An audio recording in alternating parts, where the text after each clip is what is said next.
قد فريدك يا الله يا الله يا ارحم الراحمين يا اكرم الاكرمين يا الله تمام পৃথিবীর আল্লাহ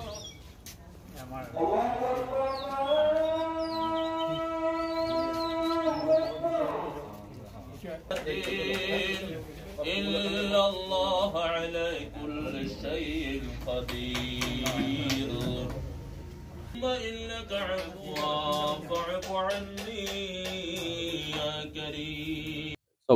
ইছলাম ধৰ্মী লোকসকলে এই পবিত্ৰ ৰমজান মাহ বুলি তেওঁলোকে গোটেই দিনটো অনাহাৰে থাকি ৰাজ্যখনৰ বাবে দহৰ বাবে সকলোৰে মংগল কামনা কৰি তেওঁলোকে প্ৰাৰ্থনা কৰে আৰু সেয়েহে আমি অসম যুৱ পৰিষদে আমি সমগ্ৰ অসমতে যোনে যেনেকৈ পাৰে কিঞ্চিত হ'লেও আমি যিমানবোৰ নেতা কৰ্মী আছোঁ আমি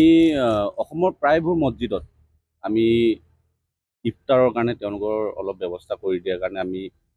এটা সিদ্ধান্ত লৈছিলোঁ আৰু সেই মৰ্মে আমাৰ কাৰ্যকৰী সভাপতিও তেনেকৈ লৈছে, আমাৰ সাধাৰণ সম্পাদকসকলেও তেনেকৈ লৈছে। আৰু আজি মই মোৰ যিহেতু ঘৰৰ ওচৰতে আৰু মোৰ ওচৰৰ মছজিদ এইখন মানে বাগান মছজিদ, এই বাগান মছজিদতে আমি আমাৰ সতীৰ্থসকলৰ লগত আলোচনা কৰিলোঁ আৰু এটা ইফতাৰৰ ব্যৱস্থা ইয়াত কৰিলোঁ, যিহেতু নেকি তেওঁলোকে গোটেই দিনটো নোখোৱাকৈ থাকে আৰু গোটেই মাহটো, আৰু আপোনালোকে চাগে নিজে প্ৰাৰ্থনা কৰোঁতে শুনিছে তেওঁলোকে দহৰ কাৰণে ৰাইজৰ কাৰণে মংগল কামনা কৰিছে, দেশ জাতিৰ কাৰণে মংগল কামনা কৰিছে, প্ৰাৰ্থনা কৰিছে। গতিকে এইসকল যিসকল ব্যক্তিয়ে এই সময়ত ৰোজা ৰাখিছে, জাতিটোৰ কাৰণে ভাল চিন্তা কৰিছে, জাতিটোৰ কাৰণে প্ৰাৰ্থনা কৰিছে, ৰাইজৰ কাৰণে প্ৰাৰ্থনা কৰিছে, সমাজৰ কাৰণে প্ৰাৰ্থনা কৰিছে, এইসকল ৰাইজক যদি আমি কিঞ্চিত হ'লেও যদি সহায় কৰিব পাৰোঁ, মই হ'লোঁ আমি অন্ততঃ ধন্য হ'ম। এটা সৰু ব্যৱস্থা এটা আমি কৰিছিলোঁ আৰু আমি আজি ইয়াত আহি উপস্থিত يا الله يا ارحم الراحمين يا اكرم الاكرمين يا الله تمام পৃথিবীর আল্লাহ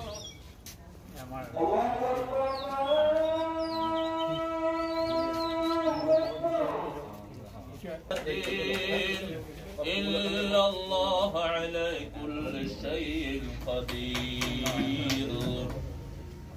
إنك عفو فاعف عني يا كريم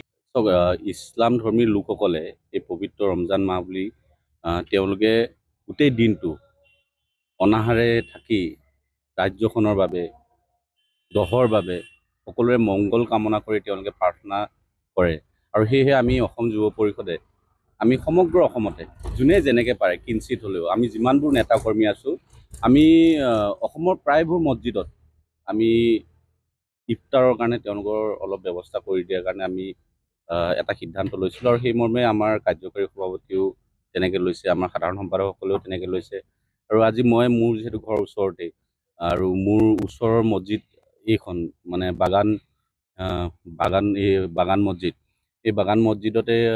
আমি আমাৰ সতীৰ্থসকলৰ লগত আলোচনা কৰিলোঁ আৰু এটা ইফতাৰৰ ব্যৱস্থা ইয়াত কৰিলোঁ, যিহেতু নেকি তেওঁলোকে গোটেই দিনটো নোখোৱাকৈ থাকে আৰু গোটেই মাহটো, আৰু আপোনালোকে চাগে নিজে প্ৰাৰ্থনা কৰোঁতে শুনিছে তেওঁলোকে দহৰ কাৰণে ৰাইজৰ কাৰণে মংগল কামনা কৰিছে, দেশ জাতিৰ কাৰণে মংগল কামনা কৰিছে, প্ৰাৰ্থনা কৰিছে। গতিকে এইসকল যিসকল ব্যক্তিয়ে এই সময়ত ৰোজা ৰাখিছে, জাতিটোৰ কাৰণে ভাল চিন্তা কৰিছে, জাতিটোৰ কাৰণে প্ৰাৰ্থনা কৰিছে, ৰাইজৰ কাৰণে প্ৰাৰ্থনা কৰিছে, সমাজৰ কাৰণে প্ৰাৰ্থনা কৰিছে, এইসকল ৰাইজক যদি আমি কিঞ্চিত হ'লেও যদি সহায় কৰিব পাৰোঁ, মই হ'লোঁ আমি অন্ততঃ ধন্য হ'ম। এটা সৰু ব্যৱস্থা এটা আমি কৰিছিলোঁ আৰু আমি আজি ইয়াত আহি উপস্থিত